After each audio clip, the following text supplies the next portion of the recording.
వాంతులు విరేచనాలతో బాధపడుతున్నారు. గత 3 రోజులుగా అవస్థలు ఎదుర్కొంటున్నారు. బాధితులకు ఎయిమ్స్ లోని ప్రత్యేకంగా చికిత్స అందిస్తున్నారు.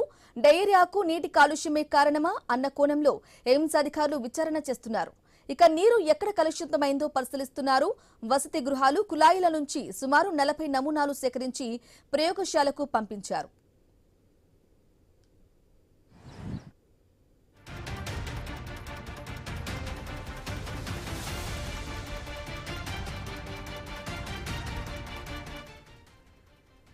మంగళగిరి ఎయిమ్స్ లో డయేరియా కలకలం రేపింది. హాస్టల్లోని వైద్య విద్యార్థులతో పాటు సిబ్బంది వాంతులు విరేచనాలతో బాధపడుతున్నారు.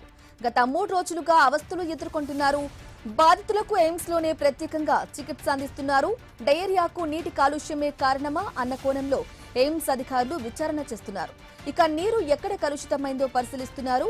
వసతి గృహాలు కుళాయిల నుంచి సుమారు 40 నమూనాలు సేకరించి ప్రయోగశాలకు పంపించారు.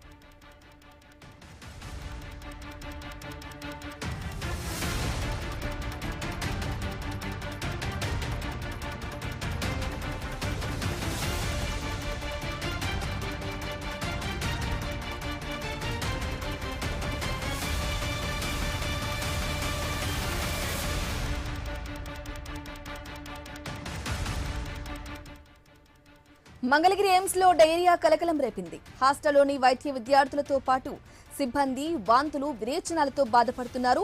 గత 3 రోజులుగా అవస్థలు ఎదుర్కొంటున్నారు.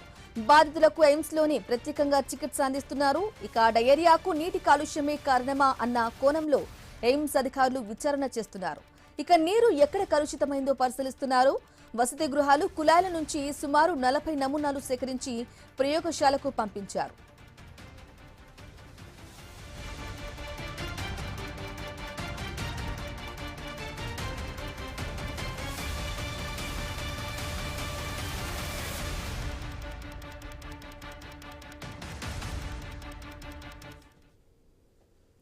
రైట్ గా డయేరియాకి సంబంధించిన బ్రేకింగ్ న్యూస్ చూస్తున్నాం.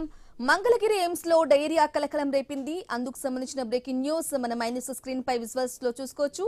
ఇక హాస్టల్లోని వైద్య విద్యార్థులతో పాటు అలాగే సిబ్బంది కూడా డయేరియా బారిన పడ్డారు. వాంతులు విరేచనాలతో బాధపడుతున్నారు. గత 3 రోజులుగా వారు అవస్థలు ఎదుర్కొంటున్నారు.